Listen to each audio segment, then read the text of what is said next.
La pluie tombait drue sur les champs assoupis de la Bourgogne. Le vent hurlait entre les arbres dénudés, et l'obscurité pesait sur le petit village de Saint-Laurent comme une couverture humide. Dans une maison modeste, à l'orée du hameau, Josette refermait les volets grinçants. Elle avait les mains crevassées par le travail, les cheveux en désordre noués à la va-vite et le regard fatigué de ceux qui ont trop perdu et pas assez rêvé. Depuis la mort de son mari, un cheminot emporté par une fièvre soudaine, elle élevait seule son fils Louis, un garçon de 8 ans vif et curieux. Ensemble, ils vivaient d'un lopin de terre et d'un poulailler maigre, dans une routine sobre mais paisible. Ce soir-là, après avoir posé un peu de soupe chaude sur la table, Josette s'apprêtait à souffler la lampe à huile quand un bruit sec retentit à la porte. 3 coups, espacés, déterminés. Elle se figea. Rarement quelqu'un venait à cette heure. Le chien n'avait même pas aboyé, trop occupé à fuir la pluie sous l'escalier. Louis leva les yeux vers sa mère, inquiet. « Maman !» Elle ne répondit pas. Le cœur battant, elle s'approcha de la porte, hésita, puis entr'ouvrit le battant. Sous l'averse, un homme se tenait debout, le visage ruisselant, le souffle court. Il était grand, couvert d'un manteau de laine détrempée, les mains nues et glacées, et ses yeux fixaient Josette avec une intensité mêlée de fatigue et d'espoir. « S'il vous plaît, juste cette nuit. » Sa voix était rauque, presque inaudible sous le fracas de la pluie. Josette n'eut d'abord aucune réaction. Elle scruta l'inconnu. Il n'était ni vieux ni jeune, mais quelque part entre 2 âges. Son visage n'était pas celui d'un vagabond, trop propre, trop droit même dans l'épuisement. Elle hésita encore, pensa à Louis, à la prudence qu'impose la solitude. Mais quelque chose dans la posture de l'homme, une fragilité cachée derrière la stature, la poussa à se reculer. « Entrez !» Il entra sans un mot de plus, tremblant, et elle referma vite la porte derrière lui. Louis s'était levé, fasciné par cet étranger qui semblait tout droit sorti d'un livre d'aventure. Josette attrapa une serviette et l'approcha de l'homme, qui ne protesta pas quand elle le débarrassa de son manteau. « Asseyez-vous, vous êtes gelé. » Il hocha la tête en silence et s'installa près du poêle, tendant ses mains vers la chaleur. Josette lui servit un bol de soupe. Il le prit avec reconnaissance, mais ses doigts tremblaient trop pour qu'il puisse le porter à ses lèvres sans en renverser. « Louis, va chercher une couverture, vite !» Le garçon obéit, courant vers l'étage, pendant que Josette s'agenouillait près de l'homme. Il portait une chemise en lin sous son manteau, mais rien de ce qu'il portait ne trahissait son origine. Aucun sac, aucun papier, juste une présence mystérieuse et lourde. Lorsqu'il croisa son regard, elle lut une fatigue bien plus ancienne que la pluie ou le froid. « Vous venez de loin ?» demanda-t-elle doucement. « Assez loin » murmura-t-il. « Trop loin, peut-être. » Josette ne posa pas d'autres questions. Elle savait reconnaître quand quelqu'un ne voulait pas parler, et l'homme, malgré tout son mystère, ne lui inspirait pas la peur. Il y avait quelque chose d'éteint en lui, comme une braise oubliée. Louis revint avec la couverture, qu'elle posa sur les épaules de l'inconnu. Celui-ci ferma les yeux un instant, comme si ce simple geste suffisait à le faire sombrer dans un sommeil lourd. « Vous pouvez dormir ici, sur le banc. Ce n'est pas grand-chose, mais c'est sec. Merci, dit-il avec un soupir. Vous n'imaginez pas combien. Merci. » Josette acquiesça sans un mot, puis elle éteignit la lampe. Le silence retomba, sauf le crépitement du poêle et les gémissements du vent. Pendant la nuit, elle resta éveillée, écoutant la respiration régulière de l'homme. Elle se demandait ce qui l'avait poussé à cette maison, à ce village perdu entre les collines. Elle se demanda aussi si elle n'avait pas commis une erreur. Mais il y avait dans ce « s'il vous plaît » juste cette nuit, quelque chose d'humain, de désespérément sincère. Et elle, Josette, n'était pas une femme à fermer sa porte à quelqu'un qui en avait besoin. Quand l'aube grise se leva sur Saint-Laurent, la pluie avait cessé. Dans la lumière pâle du matin, l'homme dormait encore, enveloppé dans la couverture, les traits apaisés. Louis l'observait depuis l'escalier, fasciné. Josette, quant à elle, savait déjà que cette nuit ne serait pas oubliée. Quelque chose avait changé. Elle l'ignorait encore, mais l'histoire de sa vie, si paisible et répétitive jusqu'à présent, venait de prendre un tout autre chemin. Elle posa une main sur le bois usé de la porte, regardant les nuages s'éloigner. Ce n'était que le début. Le lendemain matin, les premières lueurs du jour filtraient à travers les rideaux de lin de la cuisine. Josette s'était levée avant le chant du coq, comme à son habitude. Elle avait déjà allumé le poêle, préparé un café noir et mis à bouillir un peu d'eau pour laver le linge. L'air sentait le bois humide et la terre retournée par la pluie de la nuit précédente. « Dehors, le silence habituel du village s'étirait, troublé seulement par le croassement paresseux des corbeaux sur les fils électriques. Dans le salon, l'homme dormait encore. Allongé sur le banc recouvert d'une vieille couverture en laine, il semblait plus paisible que la veille, moins tendu. Son visage, éclairé par la lumière du matin, révélait des traits nets, presque aristocratiques. Une barbe de quelques jours couvrait sa mâchoire, mais ne parvenait pas à masquer l'élégance naturelle de son port. Josette, occupée à plier du linge propre, jetait de temps à autre un regard dans sa direction. Quelque chose chez lui dérangeait sa logique paysanne. Il ne ressemblait pas à un vagabond, ni même à un homme en fuite, du moins pas comme elle les imaginait. Il y avait en lui une posture, une façon de bouger, même endormie, qui trahissait une autre vie, une autre éducation. Louis descendit l'escalier sur la pointe des pieds. Il s'approcha de sa mère, l'air à la fois intrigué et excité. « Il est toujours là, maman ?» Josette hocha la tête. « Il dort encore.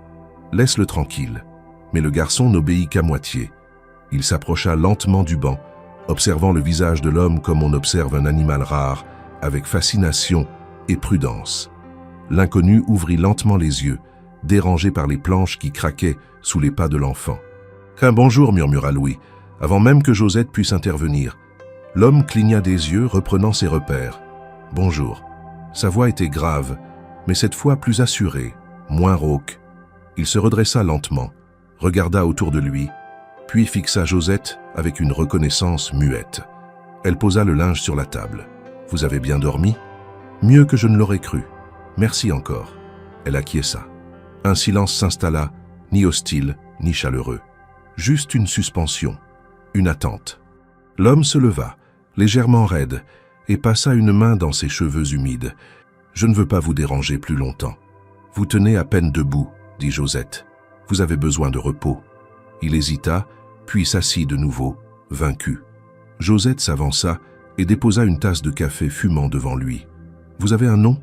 demanda-t-elle en s'asseyant à son tour. Il la fixa un instant, puis répondit « Michel ». Elle pencha légèrement la tête, examinant sa réponse. « Michel.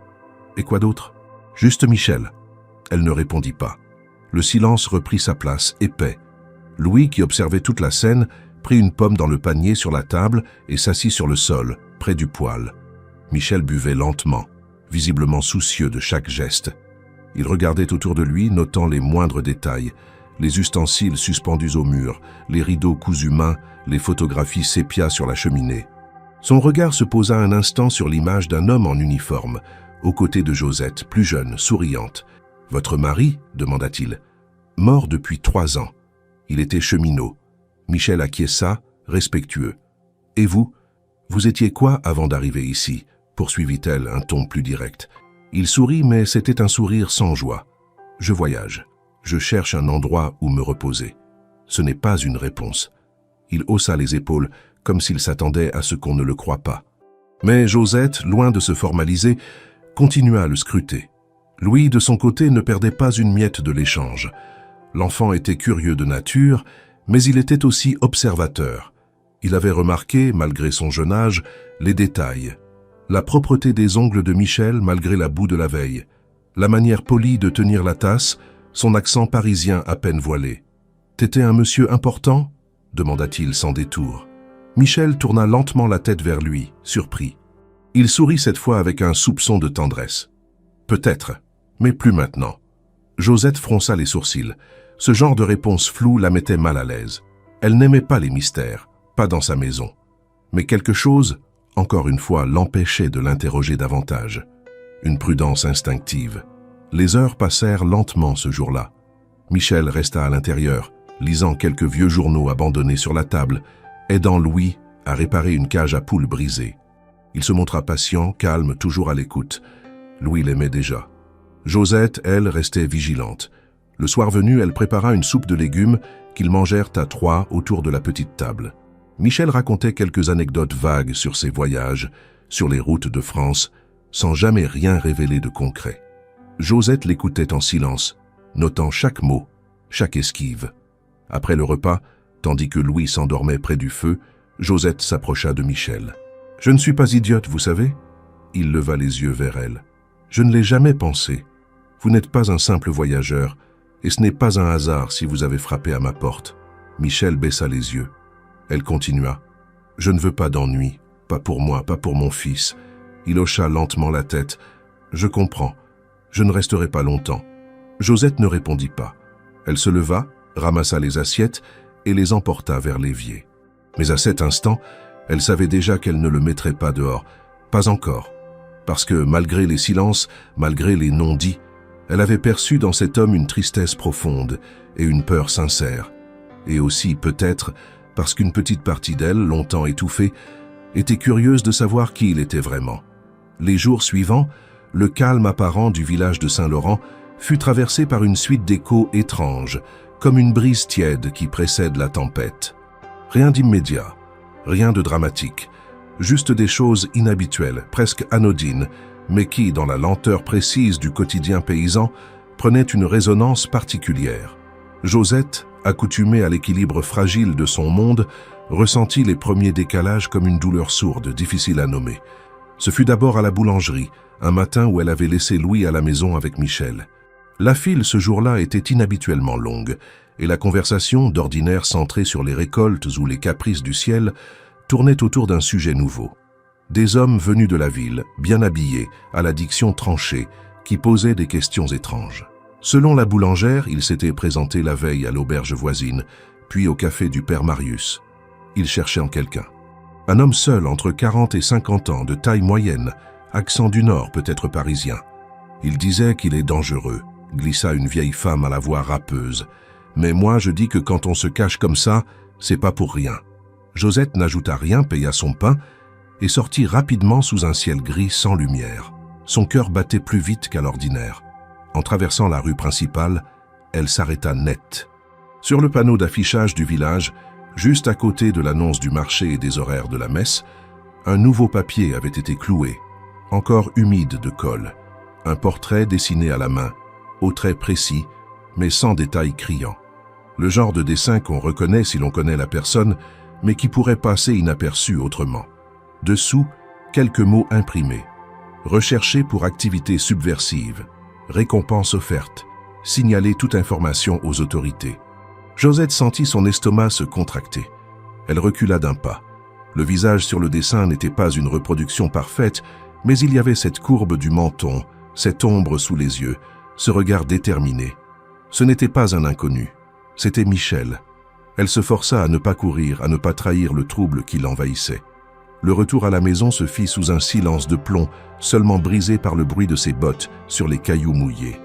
En passant le seuil, elle vit Michel assis à la table, lisant un vieux journal comme s'il n'avait rien à craindre. Louis, accroupi au sol, dessinait un train avec un morceau de charbon. Tout semblait normal, mais le battement sourd dans la poitrine de Josette criait autre chose. Elle ne dit rien. Pas encore. Le lendemain, 2 voitures noires apparurent sur la route menant au village, soulevant des nuages de poussière. Les moteurs furent coupés près de la place. 3 hommes en sortirent, vêtus de longs manteaux sombres, les chaussures luisantes malgré la boue. Ils se présentèrent au maire, puis au curé. Ils avaient des papiers, des autorisations, des ordres. Ils n'étaient pas de simples agents. Ils étaient envoyés par une section spéciale de la sécurité nationale, en lien direct avec le ministère. Leur présence n'était pas facultative.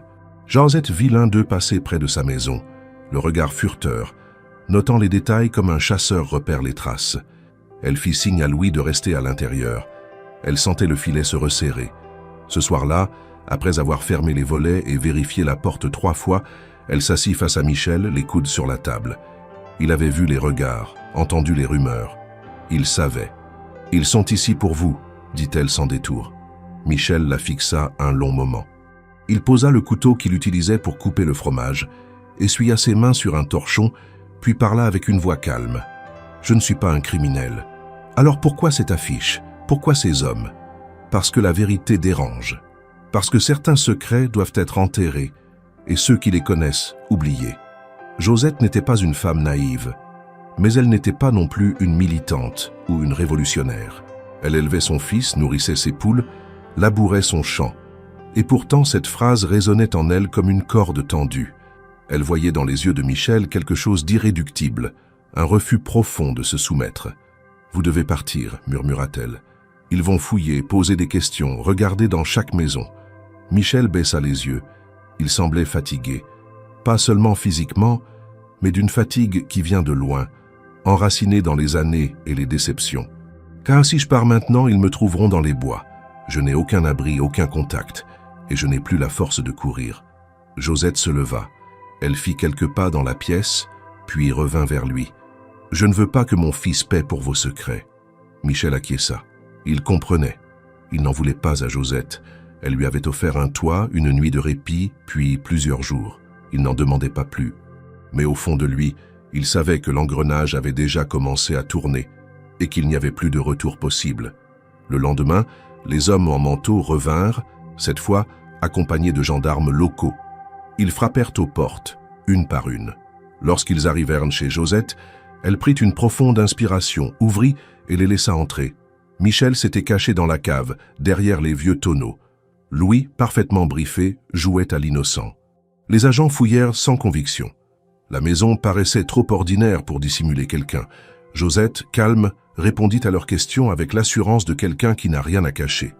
Ils partirent, sans insister, mais elle savait que ce n'était qu'un premier passage. Ce soir-là, dans le silence du salon, Michel remonta de la cave. Il regarda Josette avec une gratitude difficile à exprimer. Elle ne dit rien. Mais en le regardant, elle sut qu'elle venait de franchir un seuil invisible. Elle l'avait protégé. Elle avait menti. Pour lui. Et cela changeait tout. La pluie s'était arrêtée, mais l'air restait chargé de cette humidité pesante qui collait aux vêtements et s'insinuait jusque dans les murs. Josette avait gardé les volets clos plus longtemps que d'habitude. Elle sortait moins, parlait peu, observait beaucoup. Depuis la visite des agents, le village s'était enraidi, comme un corps qui se crispe avant un choc. Les conversations s'arrêtaient brusquement quand quelqu'un entrait dans une boutique. Les regards se détournaient. Saint-Laurent, si discret, était devenu un théâtre silencieux de suspicion. Michel, reclus dans la maison, passait ses journées à réparer des outils, à lire, à observer Louis sans jamais vraiment s'impliquer. Il était là, mais en retrait comme s'il savait que sa présence, bien que tolérée, demeurait fragile. Il ne parlait jamais de son passé. Il n'évoquait ni date, ni lieu, ni nom. Chaque jour, Josette sentait croître le poids de cette situation. Le doute grimpait dans ses pensées, comme un lierre s'accroche à une façade, lentement, inexorablement. Un après-midi, alors qu'elle revenait de la petite épicerie, elle croisa Jeanne, la voisine de la maison voisine. Jeanne n'était pas du genre bavarde, mais elle savait observer. Elle fit un signe bref à Josette et l'attira sous l'auvent d'un hangar à outils. « Ils sont revenus ce matin, souffla-t-elle. Les hommes du gouvernement. Ils ont fouillé la grange de Clément. Ils étaient armés cette fois. » Josette sentit un frisson lui courir le long de l'échine. « Ils ont trouvé quelque chose ? » ?»« Non, mais ils savent qu'il est ici, quelque part. Ils n'ont pas l'air prêts à partir. » En rentrant chez elle, Josette trouva Michel en train d'aiguiser un vieux couteau, celui que son mari utilisait autrefois pour les travaux du bois. Elle l'observa un moment, puis s'assit à la table sans un mot. Louise était dehors, occupée à faire rouler une roue de vélo usée comme un jeu improvisé. « Vous devez partir, dit-elle soudain, sans lever la voix. » Michel cessa son geste.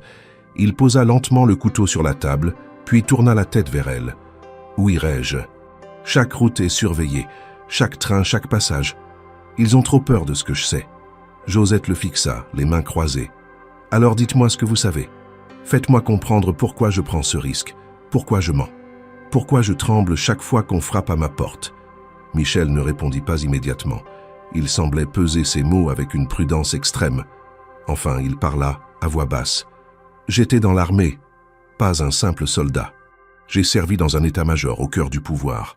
J'ai vu des choses, entendu des décisions, des actes commis au nom de la sécurité, mais qui dépassaient toutes les limites. Quand j'ai voulu dénoncer, on m'a isolé. Puis ils ont lancé la chasse. » Josette écoutait sans cligner des yeux. « Des noms ? Vous en avez ? Des preuves ? Oui, mais je ne peux pas tout vous dire. Pas ici. Pas maintenant. » Elle soupira, se leva et alla vers la fenêtre. Dehors, le ciel était bas, d'un gris uniforme. Le silence était si dense qu'on aurait pu entendre tomber une aiguille. Le lendemain, 2 hommes en uniforme apparurent à la grille. Josette vit l'un d'eux glisser la main vers la boucle de son ceinturon, là où pendait une arme. Elle leur ouvrit sans sourire. « Bonjour madame, on nous a signalé des mouvements inhabituels autour de votre propriété.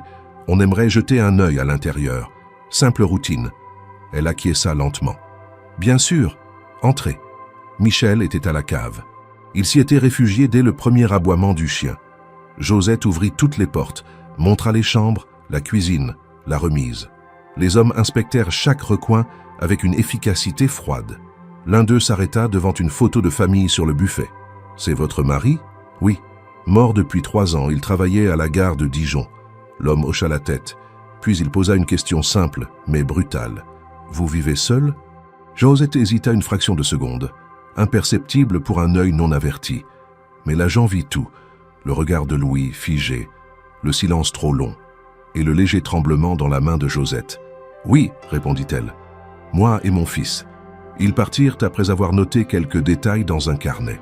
Pas de menace directe, pas de cri, mais une promesse muette, un avertissement voilé. » Josette referma la porte, puis s'appuya contre le bois. Michel sortit de la cave un moment plus tard, les traits tendus. « Ils savent, dit-elle sans détour. Peut-être pas tout, mais ils sentent que quelque chose cloche. » Il la remercia, mais cette fois, elle leva la main. « Ne me remerciez pas. Vous avez mis mon fils en danger. Et moi aussi. » Michel resta silencieux. Ce soir-là, Josette ne dormit pas. Elle resta assise près du feu, une tasse de café froid entre les mains. Louis dormait à l'étage, inconscient du poids qui pesait sur les épaules de sa mère. Elle pensait à toutes les vies tranquilles, toutes les existences simples balayées par des vérités trop lourdes à porter. Elle n'avait jamais voulu autre chose qu'un peu de paix, un petit coin de terre, et la santé pour élever son fils. Et voilà qu'un homme au passé obscur, aux yeux pleins de guerre et de secrets, avait tout fait basculer. Mais elle avait menti. Elle avait protégé Michel. Non pas parce qu'elle croyait en lui totalement, mais parce qu'elle avait vu dans ses silences une vérité plus grande que ses mensonges. Et désormais, elle ne pouvait plus revenir en arrière. Le vent soufflait avec insistance dans les arbres qui bordaient la petite route de Saint-Laurent, projetant des feuilles détrempées comme des souvenirs trop pressés vers la grange abandonnée du vieux Renaud. À l'intérieur de la maison de Josette, la lumière jaune du poêle diffusait une chaleur discrète, mais suffisante pour combattre l'humidité tenace qui s'installait après les pluies lourdes de la semaine. Malgré ce foyer modeste, un froid plus profond s'était immiscé dans l'âme de la femme simple et dans le regard de l'homme qu'elle avait accueilli. C'était un froid fait de vérité à demi dévoilée, de silence qui hurlait, d'ombre qui glissait autour des convives. Ce matin-là, Michel tenait assis simplement sur une chaise, les mains jointes sur ses genoux, le front légèrement plissé. Josette était retournée de sa tâche au champ plus tôt que d'habitude. Elle avait taché sa chemise de terre en encerclant les poulaillers à réparer et avait senti au bout de ses doigts ce mélange de paille, de plomb et de peur. Elle observait l'homme. Il n'avait rien dit depuis la visite des agents. Il n'avait encore rien proposé ni demandé. Mais son corps parlait. Il parlait un peu plus fort que ses mots. Josette, de son côté, avait choisi de ne pas pousser l'interrogation. Ce n'était pas dans sa nature de questionner jusqu'à l'épuisement. Elle cherchait l'équilibre, la paix, la routine.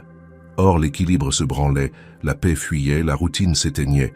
Louis était parti avec son panier pour ramasser des œufs et rapporter un peu de lait frais de la ferme voisine. Soit il était absent, soit il jouait dans le tablier des choses innocentes, soufflé par l'atmosphère lourde de la maison. Quand il revint, le visage un peu rouge du froid, il trouva les deux adultes plongés dans une espèce de tension invisible. Il posa ses trouvailles sur la table, 3 œufs, un pot de lait, le tout enveloppé dans un torchon que Josette avait lavé la veille. Elle lui sourit doucement et lui dit d'aller jouer. Il obéit, allant s'asseoir près du poêle, comme attiré par la chaleur plus que par les jeux. Il draua un train de bois sur le sol. Le bois craquait. Le silence reprit. Finalement, après un long moment, Michel prit la parole. Sa voix était plus assurée qu'avant, mais toujours mesurée comme s'il calculait chaque mot avant de le prononcer. « Je vous dois des explications. » Josette hocha la tête sans prononcer autre son. Elle posait le torchon, essuyait la table. Elle avait l'air résignée.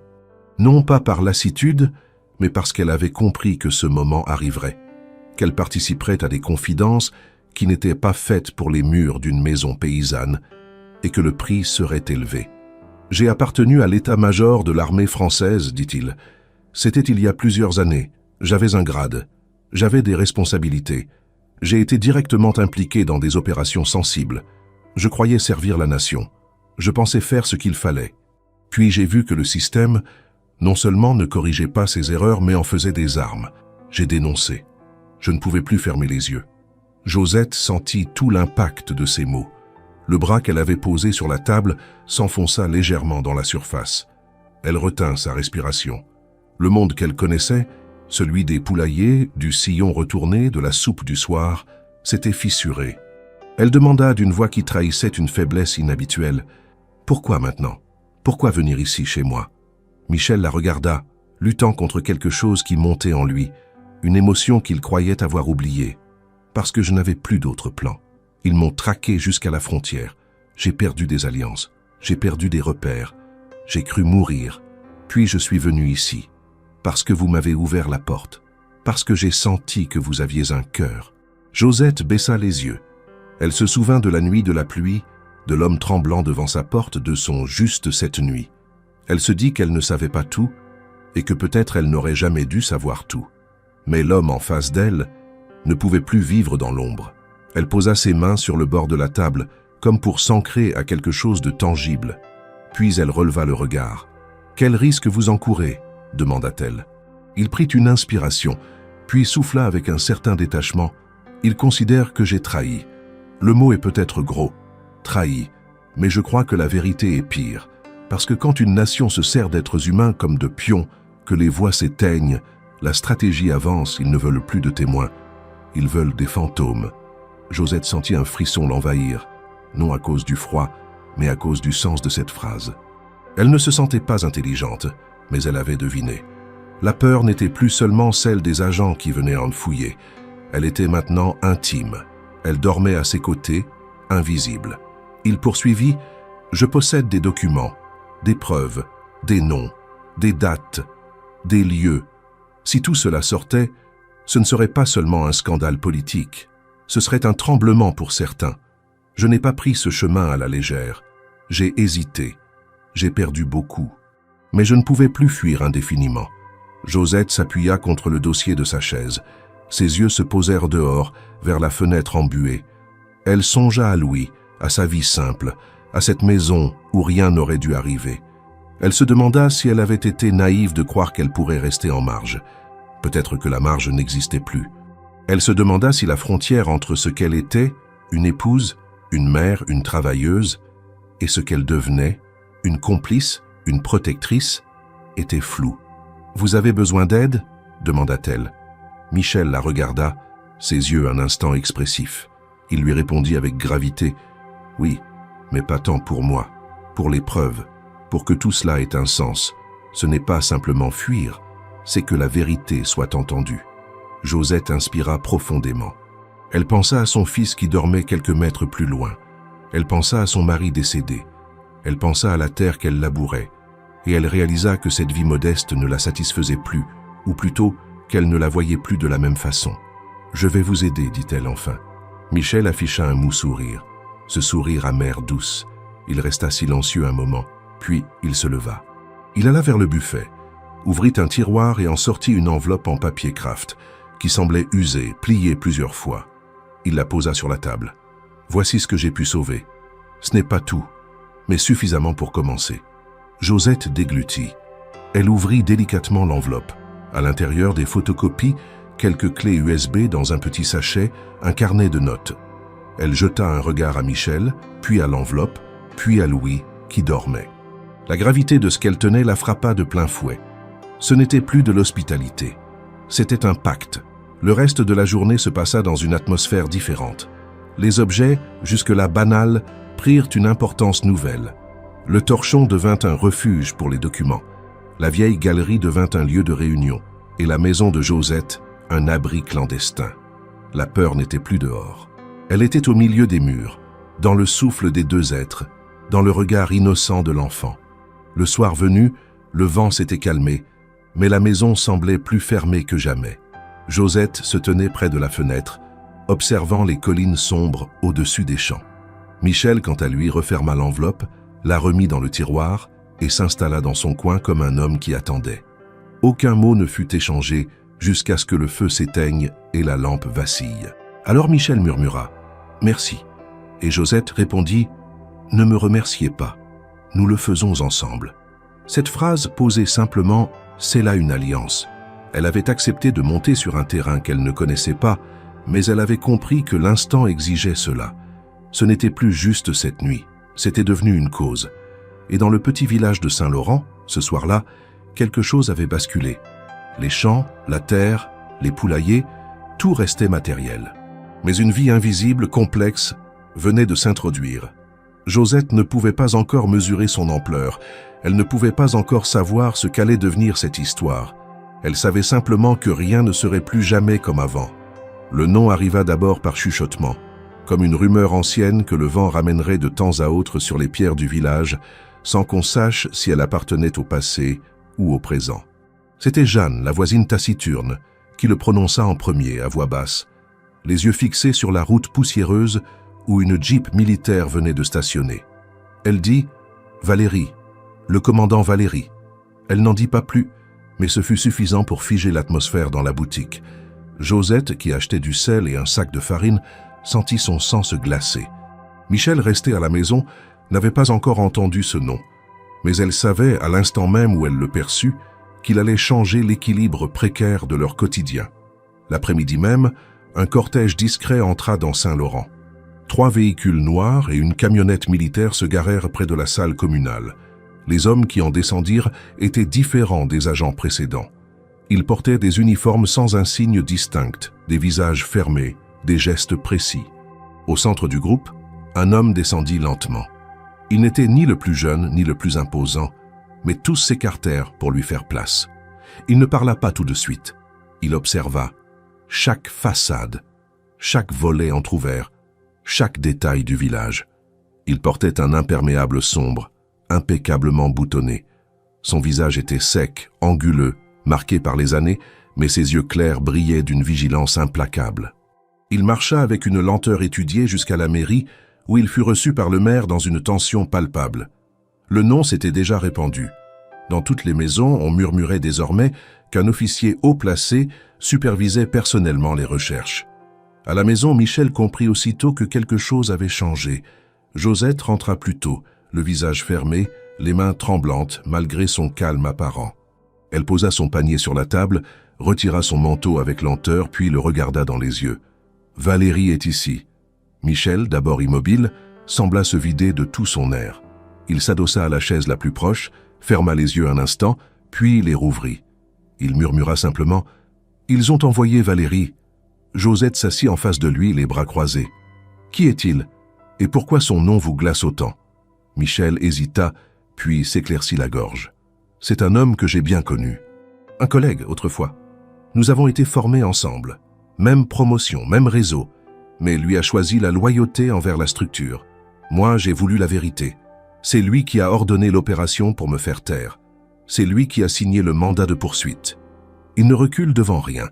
Josette le fixa longuement. Elle voyait dans les traits de Michel un mélange de douleur ancienne et de rage rentrée.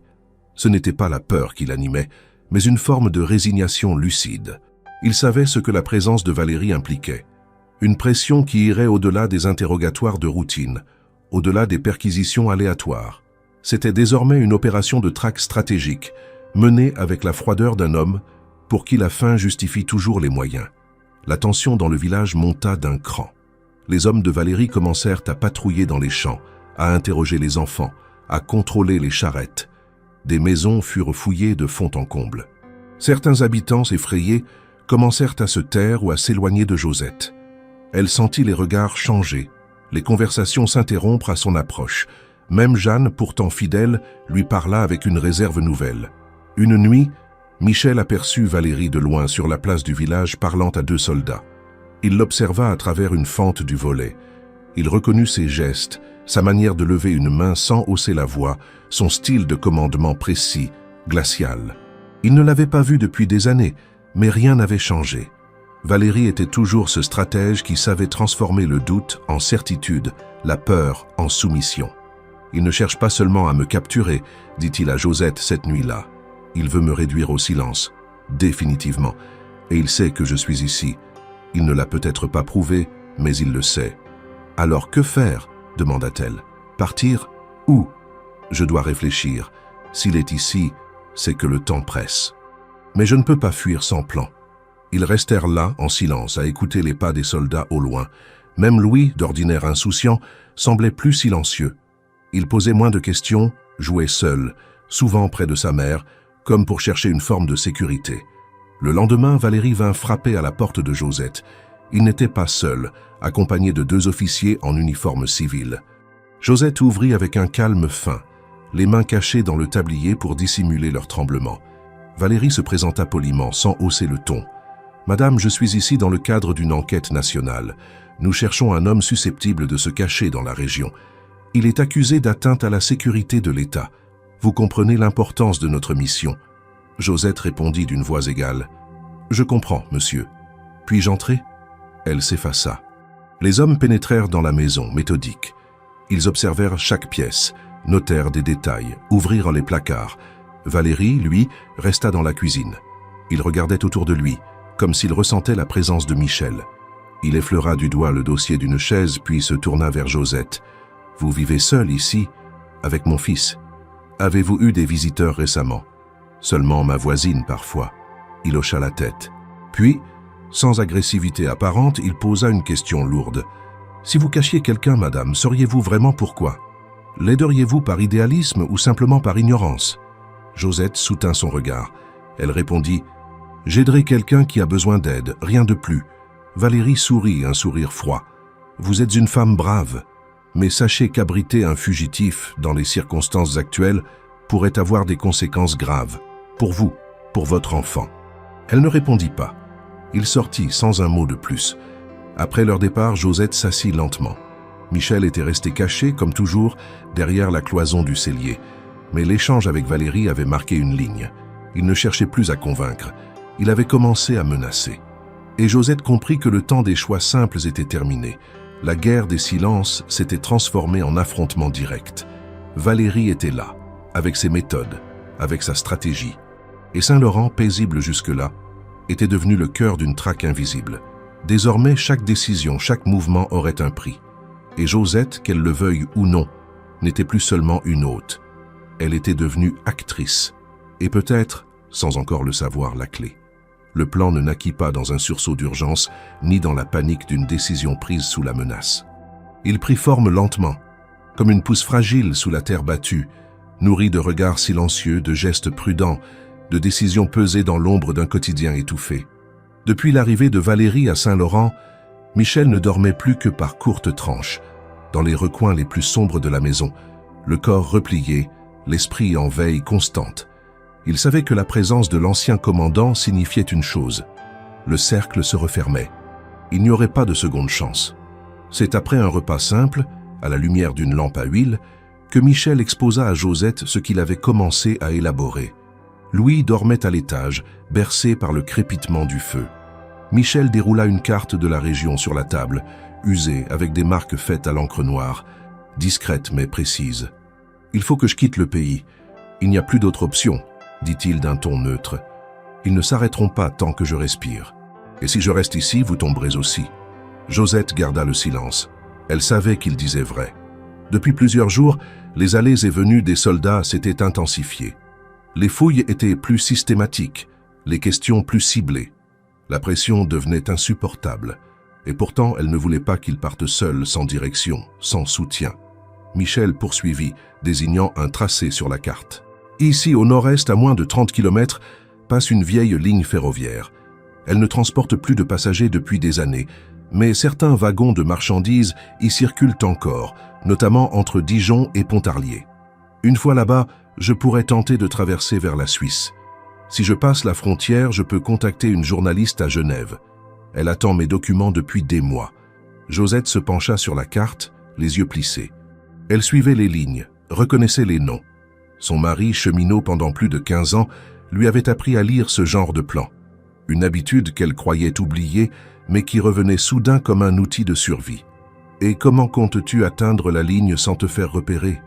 Il y a des contrôles sur toutes les routes, et la zone entre ici et Dijon est surveillée.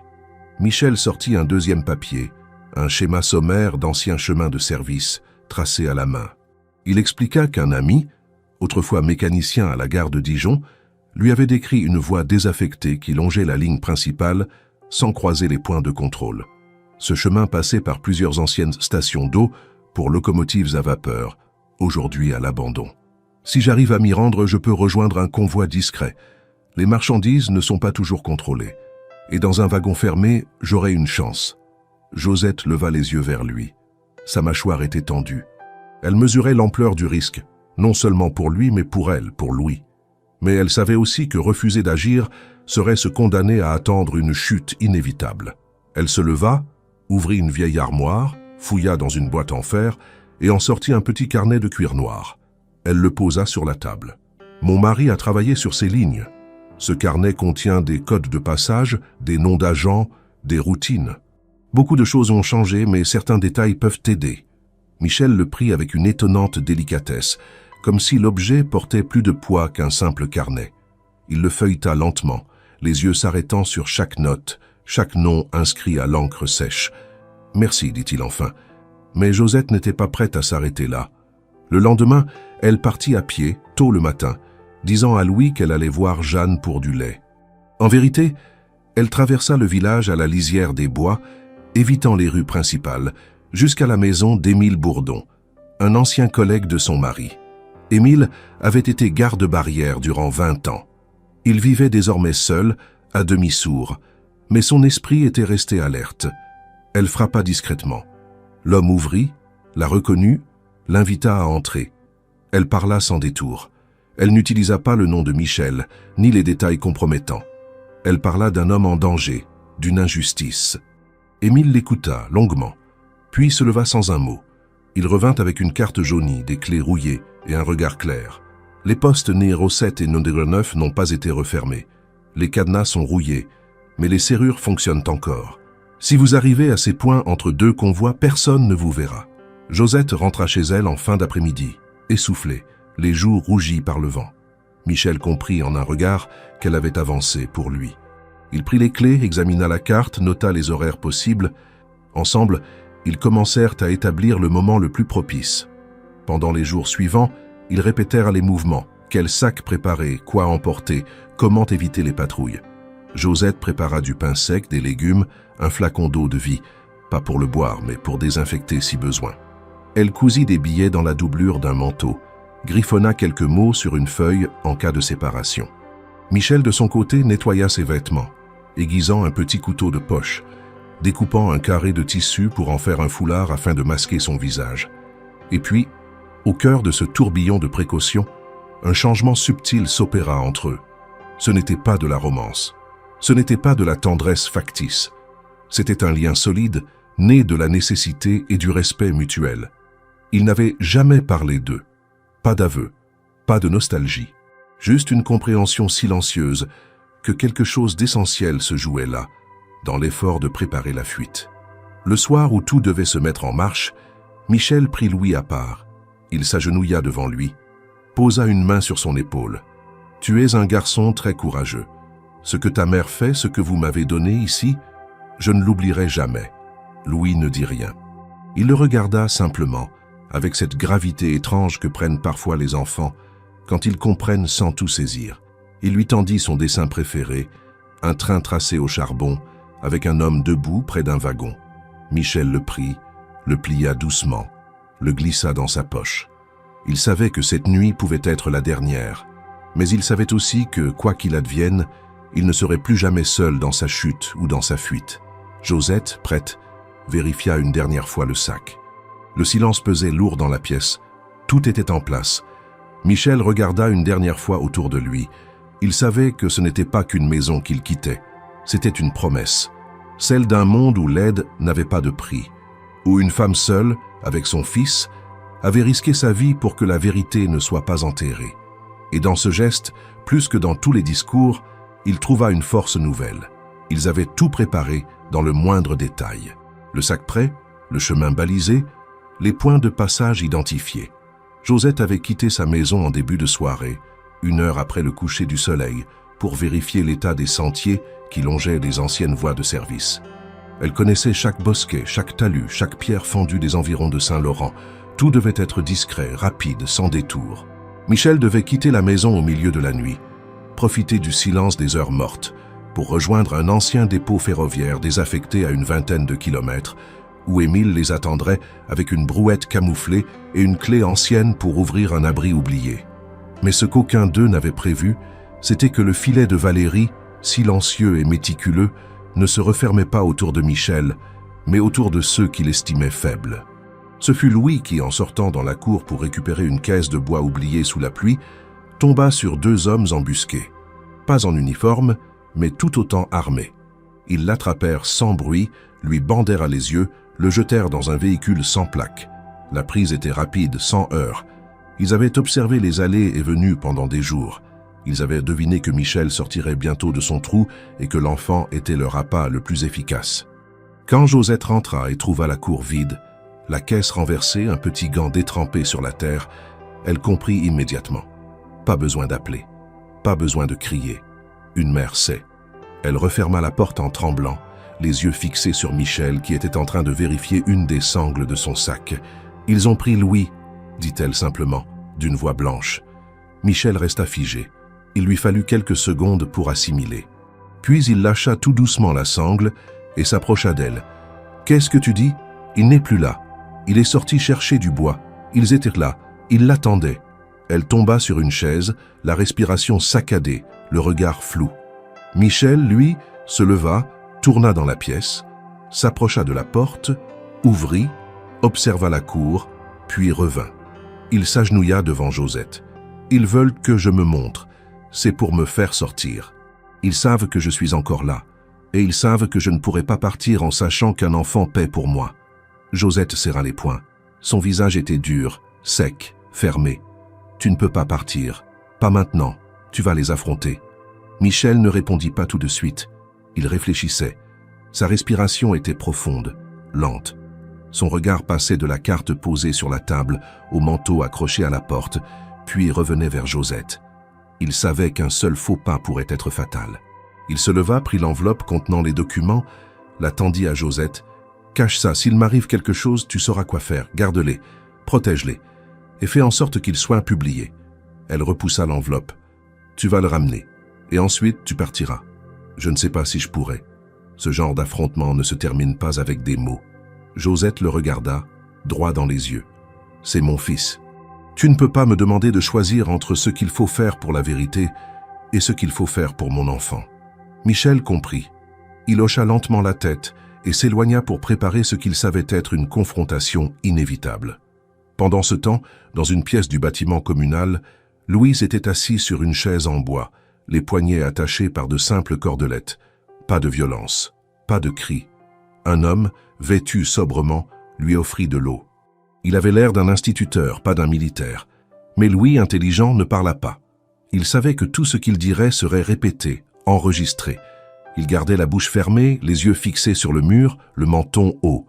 Il n'avait que 8 ans, mais il avait vu sa mère affronter la misère, la solitude, le doute.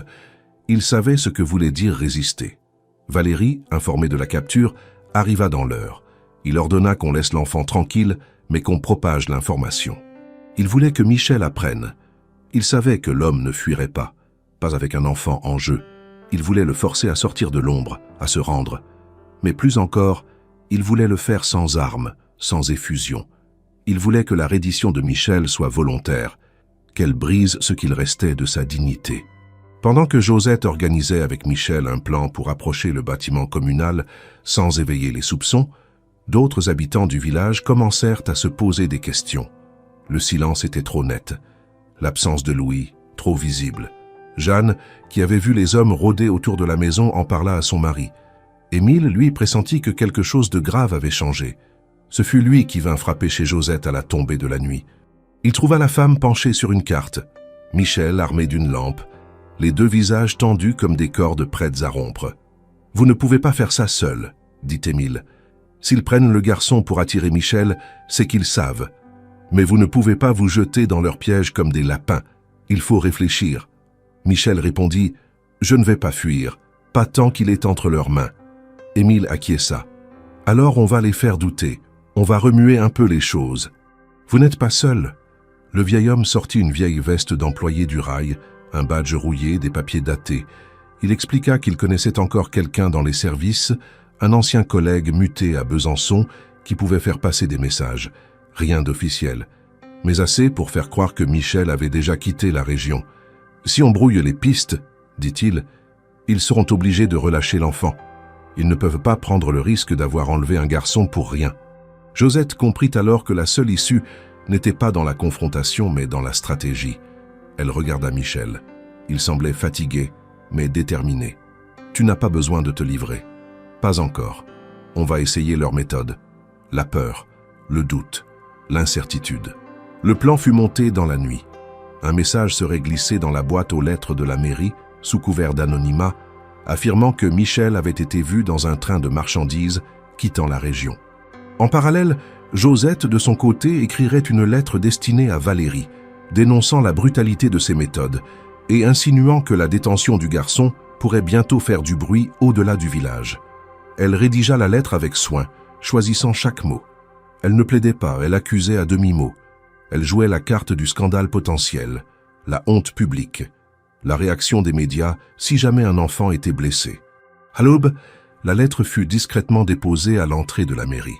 Le message anonyme, transmis par Émile, fut intercepté comme prévu, et la tension changea de camp.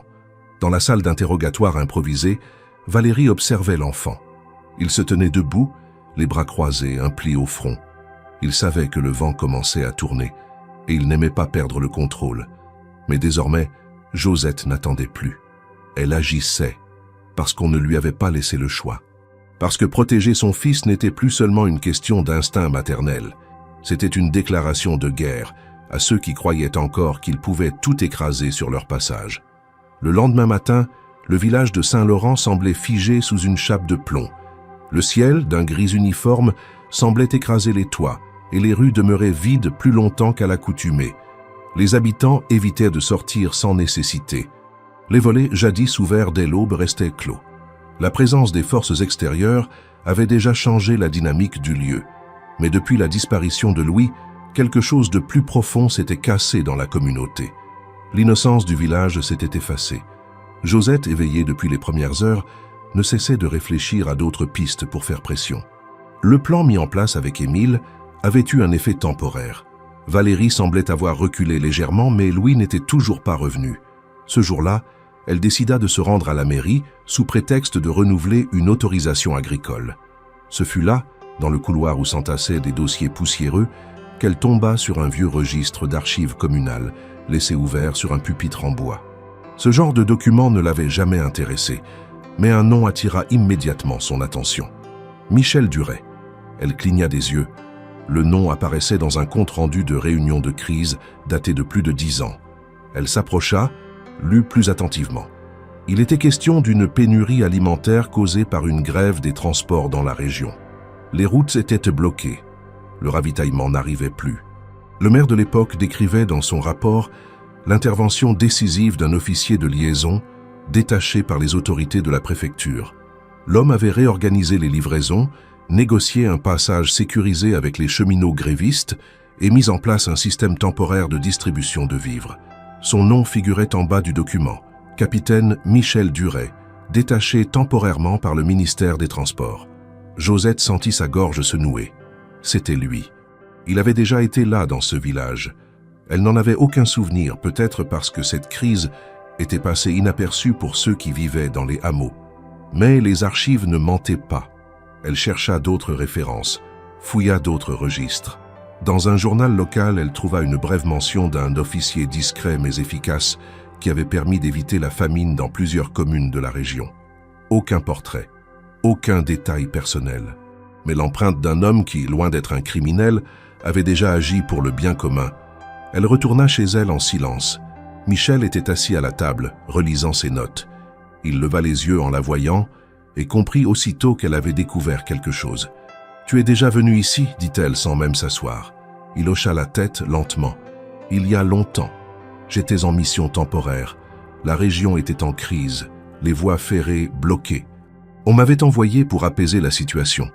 Pourquoi ne pas l'avoir dit? Parce que cette mission n'a jamais été officiellement reconnue. J'étais un agent de terrain, envoyé pour calmer les tensions sans faire de bruit, et je ne pensais pas que quelqu'un s'en souviendrait. Tu as sauvé ce village, et aujourd'hui tu y es pourchassé comme un chien. » Michel ne répondit pas. Il détourna le regard. Josette s'assit, sortit les copies des documents qu'elle avait pris à la mairie, les étala devant lui. « Tu crois qu'ils se souviennent? Les anciens, ceux qui étaient là ?» Il la regarda, le doute dans les yeux. « Peut-être, mais ça ne suffira pas à faire plier Valérie. Non, mais si les gens se rappellent, ils parleront. Et s'ils parlent, Valérie ne pourra plus maintenir ce silence autour de toi. » Elle passa l'après-midi à marcher dans le village. Elle commença par Jeanne, puis le boulanger, puis un ancien cantonnier dont le frère avait participé à la distribution des vivres pendant la crise. Petit à petit, les souvenirs remontaient. Oui, il y avait eu un homme. Oui, il avait organisé les camions. Oui, il avait évité que la situation ne dégénère. On ne savait plus son nom, mais son visage revenait, flou, dans les mémoires. À la tombée de la nuit, Josette réunit quelques habitants dans sa cour. Ils n'étaient qu'une dizaine, mais leurs regards étaient graves, attentifs.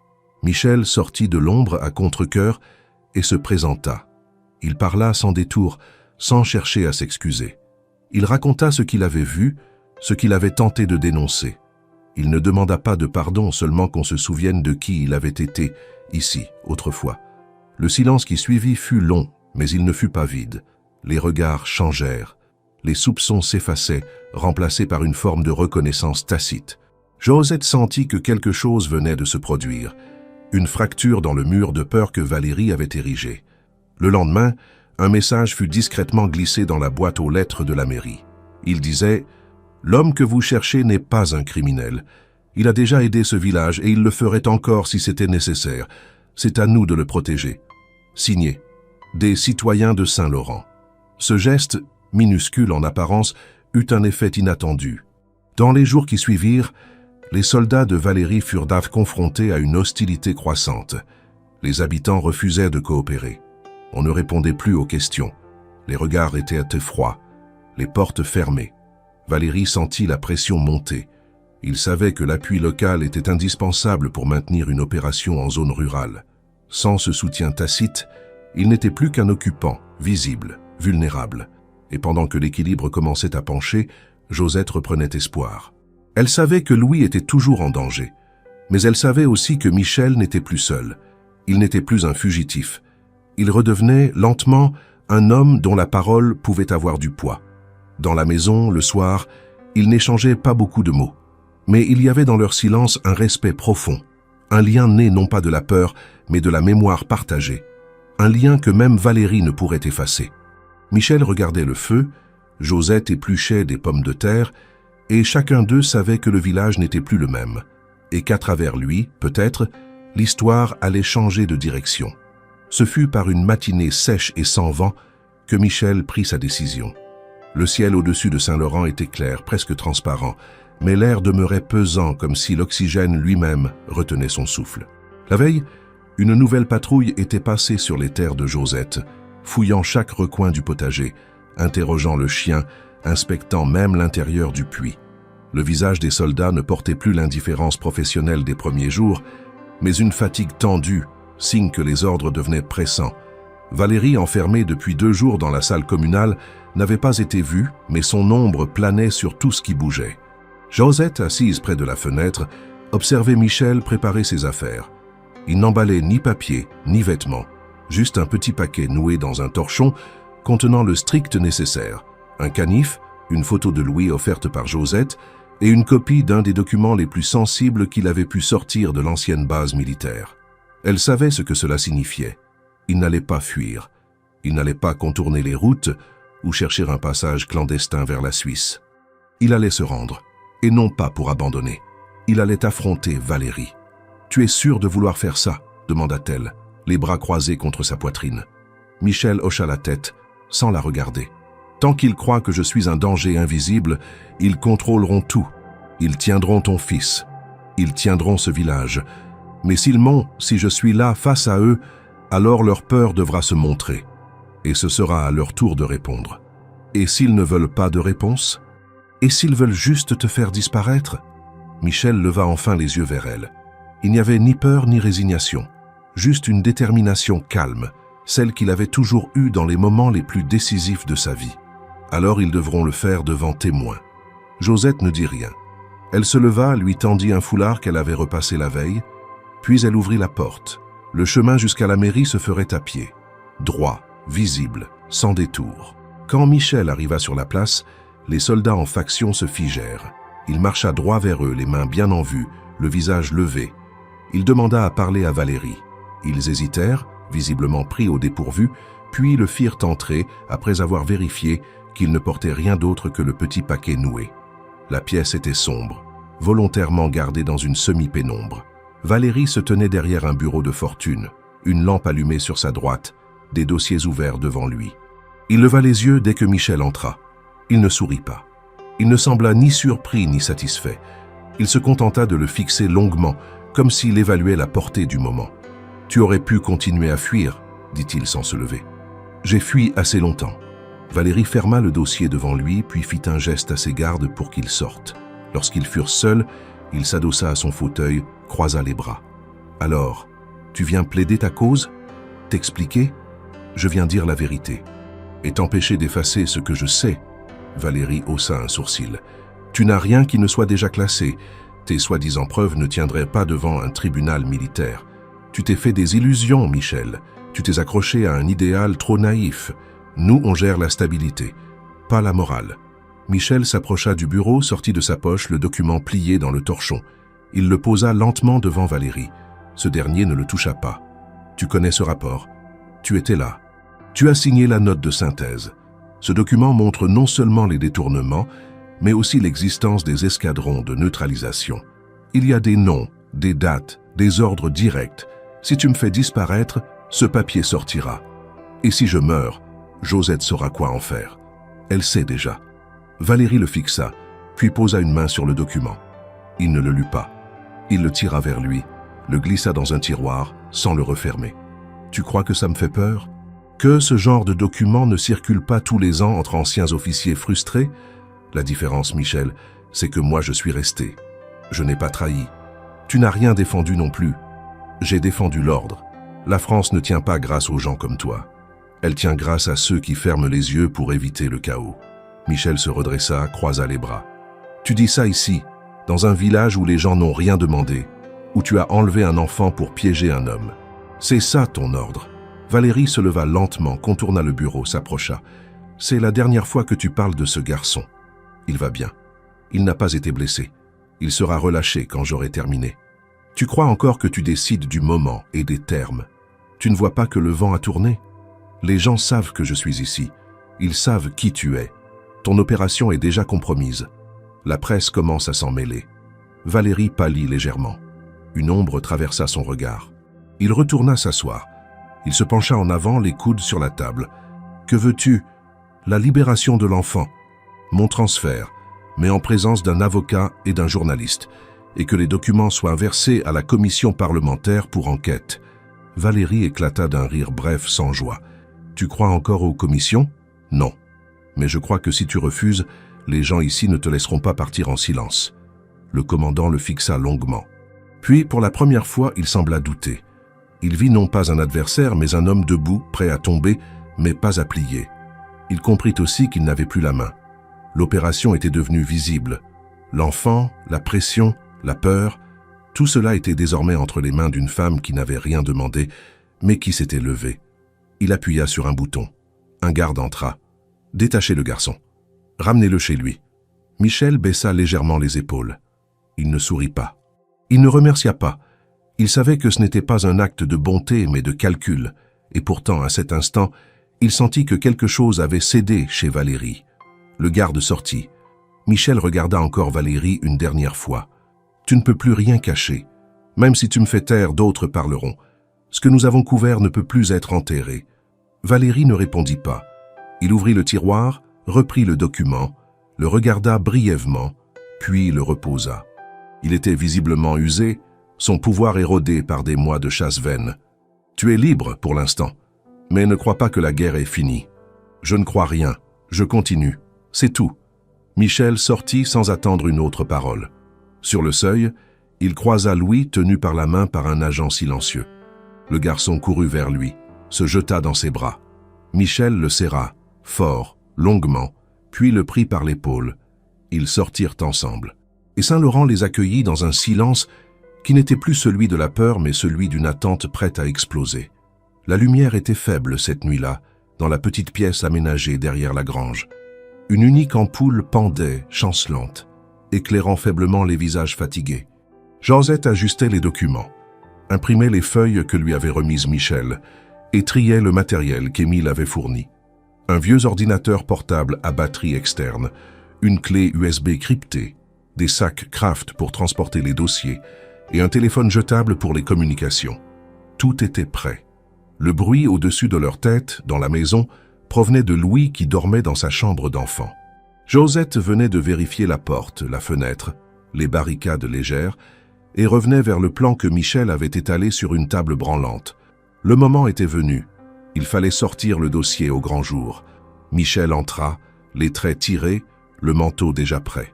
Il posa une main sur l'épaule de Josette, silencieusement, un geste de gratitude et de respect. Il avait compris que cette mission ne se limiterait plus à leur trio. Il s'agissait désormais d'une action collective, d'un basculement. Il murmura « Tout est prêt, on y va ».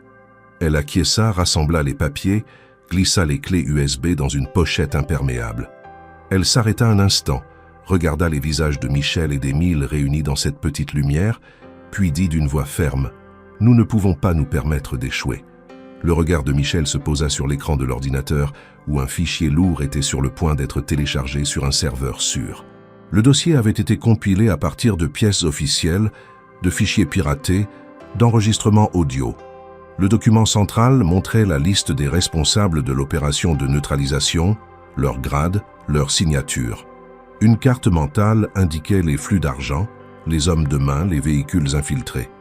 Une photo jointe représentait le site d'une base clandestine dans une ancienne usine, les contours flous mais reconnaissables.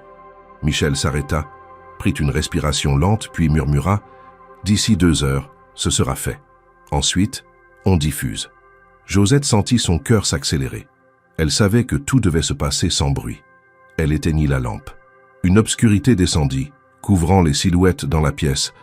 Elle ouvrit la porte, fit signe à Louis d'entrer. Le garçon épuisé sourit à sa mère.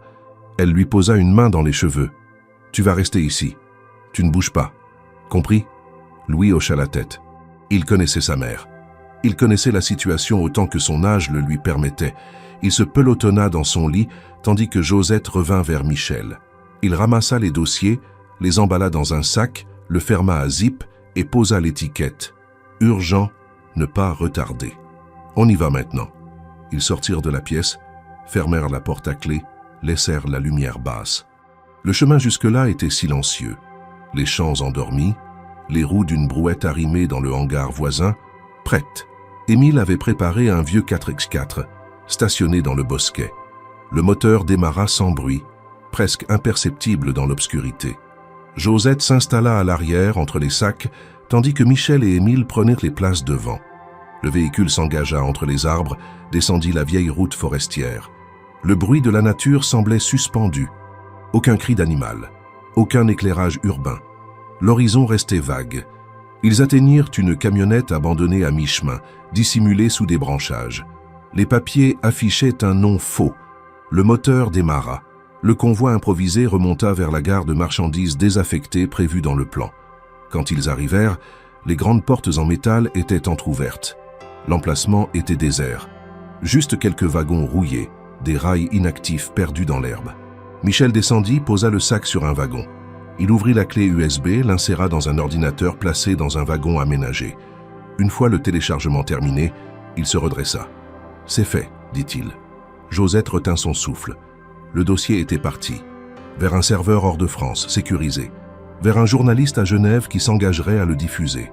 Vers des réseaux internationaux susceptibles de faire basculer l'affaire dans l'espace public. Elle se tourna vers Émile. « Tu leur as donné le courrier ?»« Oui, sera publié dès cette nuit, le lien est sécurisé. » Michel posa une main sur l'épaule de Josette. « On retourne. » Le retour fut plus tendu. Sur la route, des phares les surprirent. Un véhicule noir apparut à l'entrée du bois. Le chauffeur freina brusquement. Le 4x4 ralentit. Michel baissa la fenêtre. Un homme en civil, arme légère visible, interpella « Ralentissez, s'il vous plaît. Veuillez vous arrêter quelques instants. » Josette ferma les yeux. Le cœur battait. Le véhicule s'arrêta. 2 hommes sortirent. Ils montèrent dans le 4x4, contrôlèrent les papiers d'Émile. Ils posèrent des questions sur l'objet du déplacement. Émile coopéra calmement. Il répondit que c'était du matériel agricole. Les hommes regardèrent le sac, levèrent légèrement le zip, mais ne fouillèrent pas. Ils repartirent. Le véhicule noir repartit dans le noir, sans un mot. Lorsque le convoi arriva à la maison, Josette descendit, ouvrit la porte doucement. Louis dormait encore. Elle ferma derrière eux. Ils installèrent les sacs dans le coin prévu pour le stockage. Elle verrouilla. Elle avait le regard fatigué, mais déterminé. « C'est fait », murmura Michel. Elle ne répondit pas. Le dossier était parti, mais le danger n'était pas disparu. Il avait simplement changé de forme. Désormais, la question n'était plus d'échapper à la traque, mais d'assurer que la vérité survive. Le matin suivant, la radio locale annonça une fuite de documents sensibles à destination d'une journaliste suisse. Un présentateur parla d'un scandale politique majeur en préparation. Le nom de Valérie fut mentionné en lien avec des opérations spéciales. Le village de Saint-Laurent se réveilla sous un autre ciel. Les volets s'ouvrirent, les habitants se parlèrent, les regards cessèrent d'être furtifs. Le silence qui avait pesé disparut pour laisser place à l'attente et à la curiosité. Josette, dans la cour, observait les premières voitures de journalistes arrivant. Elle ne souriait pas, mais un poids se levait de ses épaules. Michel venait la rejoindre, lui prit la main sans la regarder. Ils se tenaient côte à côte. Une vie avait basculé, et rien ne serait désormais comme avant. Tout continuait. Le danger était toujours là, mais la vérité pouvait enfin respirer. Le village s'éveilla ce matin-là dans une atmosphère suspendue, comme si chaque chose attendait qu'une décision tombée d'en haut vienne remettre l'ordre ou le bouleverser. Les journaux, les chaînes de télévision, les sites d'information et les radios reprenaient en boucle le contenu partiel du dossier transmis depuis la veille à plusieurs rédactions.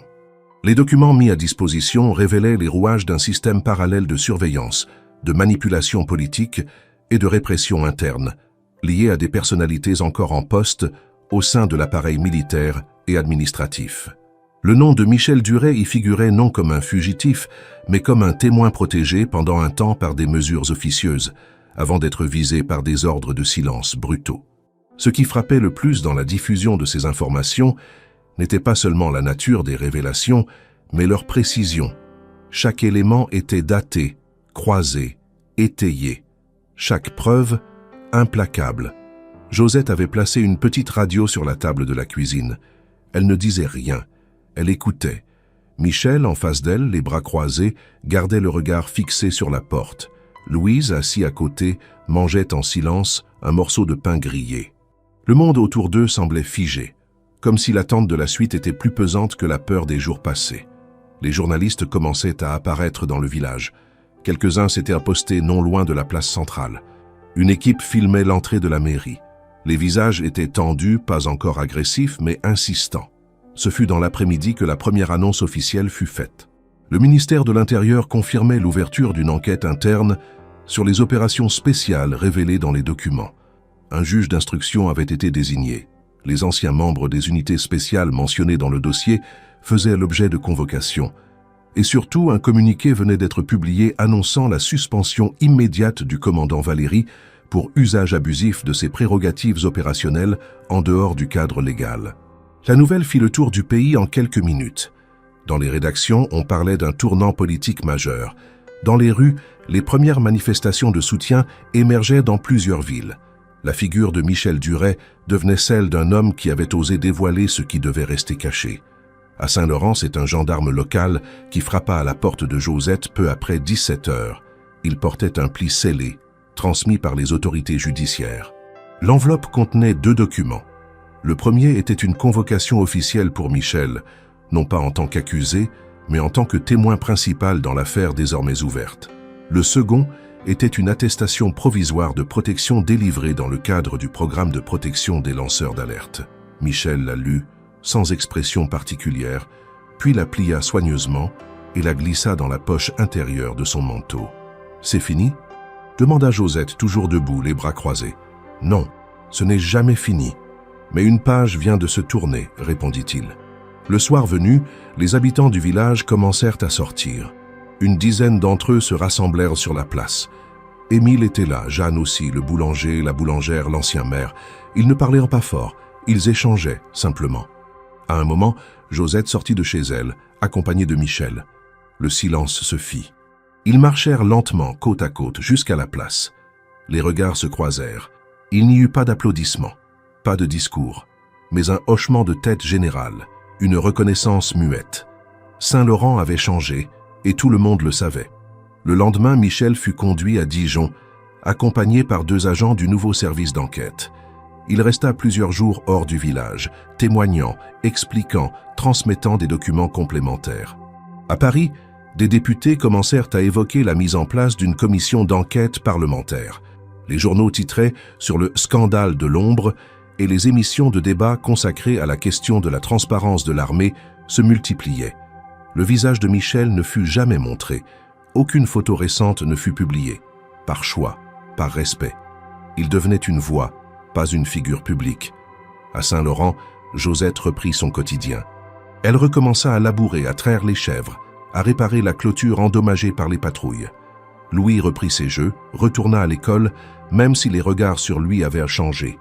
Il était devenu le fils de celle qui avait hébergé l'homme que l'État avait voulu faire taire, puis qu'il avait fini par reconnaître. Mais l'enfant tenait bon. Il souriait. Il savait ce que sa mère avait fait, et il en était fier. Michel revint discrètement, un soir, sans prévenir. Il frappa à la porte de la maison de Josette. Elle ouvrit, le regarda sans un mot, puis s'effaça pour le laisser entrer. Il posa son sac, s'assit à la table, comme s'il n'était jamais parti. Ils ne parlèrent pas tout de suite. Le silence entre eux était doux, épais d'une confiance construite non dans les mots, mais dans les actes. « Ils m'ont donné le choix », dit-il enfin.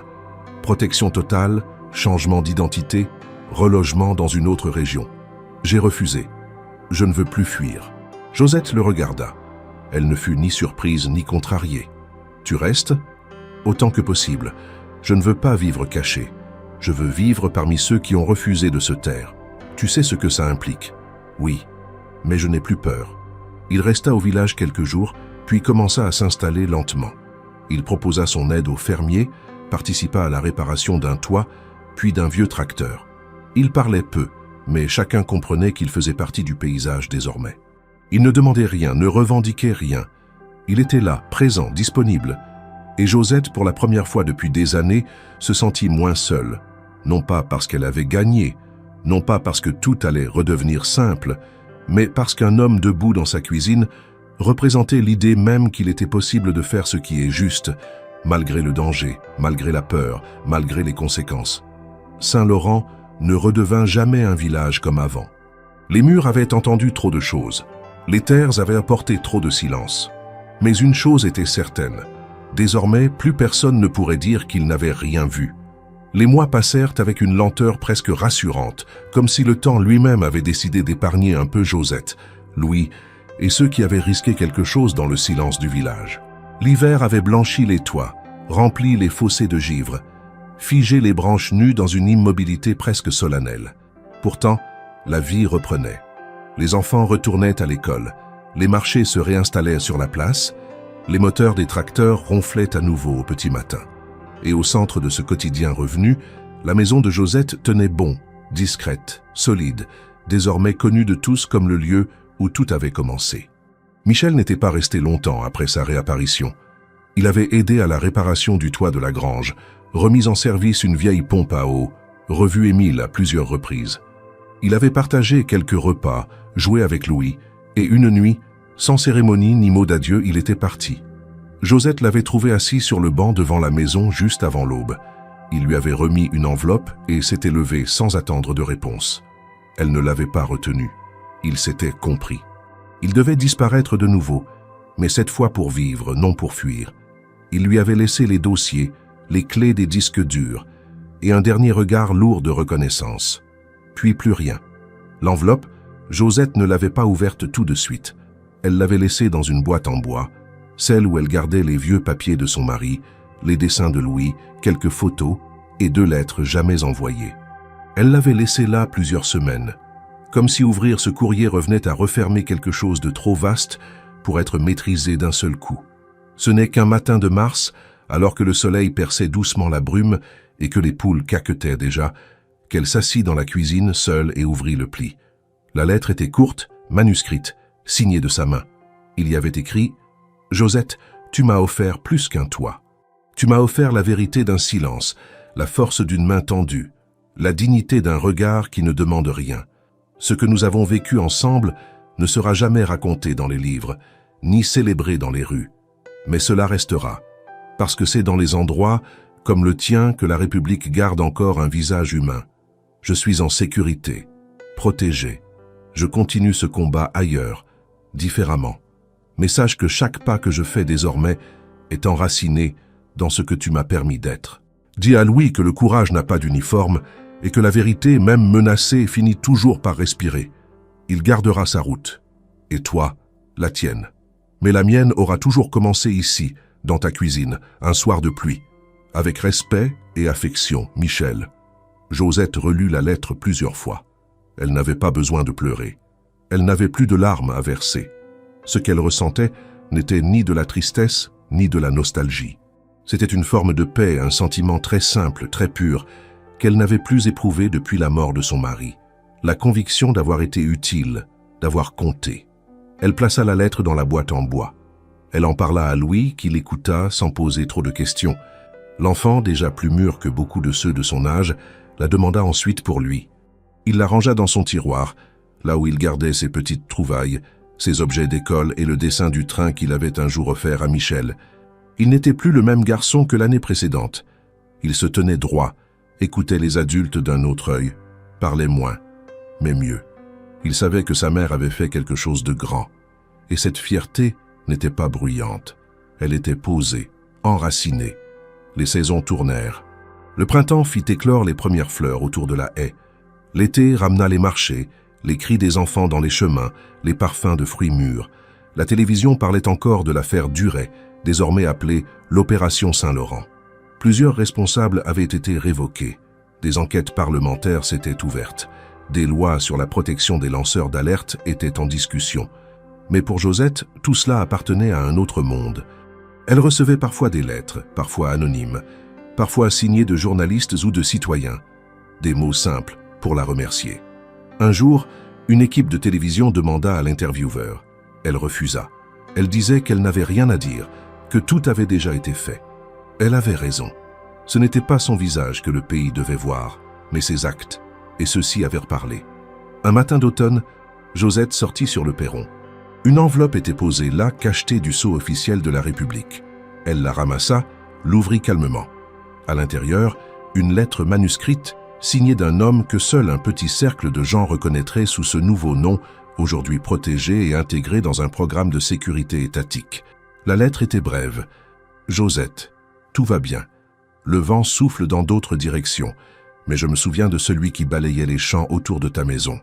J'ai appris à vivre autrement. Grâce à toi, tu n'as pas seulement sauvé un homme, tu as sauvé une partie de ce que ce pays prétend être, avec mon respect éternel, monsieur. » Elle sourit cette fois, un vrai sourire, pas parce que l'histoire était terminée, mais parce qu'elle savait qu'elle continuerait ailleurs avec d'autres. Le mal n'avait pas disparu, mais il avait reculé. Et elle, Josette, une femme de peu, une veuve de Bourgogne, avait été une digue contre ce mal, ne serait-ce qu'un instant. Louise vint la rejoindre. Il regarda la lettre, la relut plusieurs fois, puis la glissa dans un cadre qu'il plaça sur l'étagère du salon, juste à côté d'une photo de son père. « Tu crois qu'il reviendra un jour ?» demanda-t-il. Josette répondit sans hésiter. « Ce n'est pas ce qui compte. Ce qui compte, c'est qu'il ait pu partir libre. » Et dans le silence du salon, entre le bois qui craquait, les braises du poêle et le vent léger qui passait sous la porte, une page se tourna, sans bruit, sans drame, juste la vie qui reprenait.